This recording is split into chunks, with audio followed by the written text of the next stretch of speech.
Hey y'all, it's Sarah, and this week's book review is over the fantasy book The Bone Witch by Rin Chupeco. When a fantasy book is done well, it brings a smile to your face. When a fantasy book is done superbly, it makes you want to quickly devour and hoard the rest of the series, almost becoming Gollum with my precious. The Bone Witch is one of those superbly done fantasy books.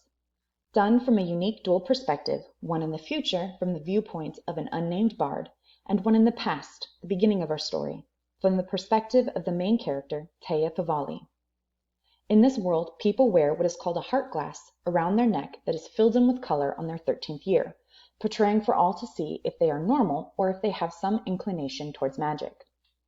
Taya is one of those in possession of magical abilities. But unlike her low-level witch sisters, Taya discovers quite suddenly that she is a bone witch.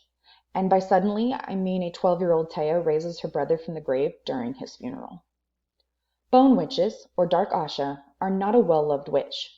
In fact, most fear bone witches, but they are necessary because they are the only ones capable of killing the monstrous Deva which plagues the various kingdoms. Under the tutelage of Michaela, our good magician and the only other bone witch in existence, Taya begins to understand the importance of her powers and how they are nothing to fear. This first book in the trilogy gives you the start of Taya's journey, her training, her friendships, her struggles, and her enemies. The future entries leave you wanting more, wanting to understand how the innocent girl in the rest of the book becomes the powerful, dangerous, and exiled 17-year-old in the future. The Bone Witch and its entire trilogy would be an excellent addition to any library, classroom, school, public, or personal. Rin Chupeco incorporates so many cultures to create a dynamic world. And those ethnic and cultural differences are integrated in a realistic manner that many today would be able to relate to.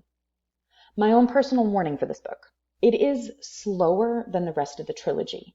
From a story-building perspective, I see this as necessary, and there were enough unanswered questions with the plot quickly picking up in the last half that I moved on to the second book immediately after, even though it was 1 a.m.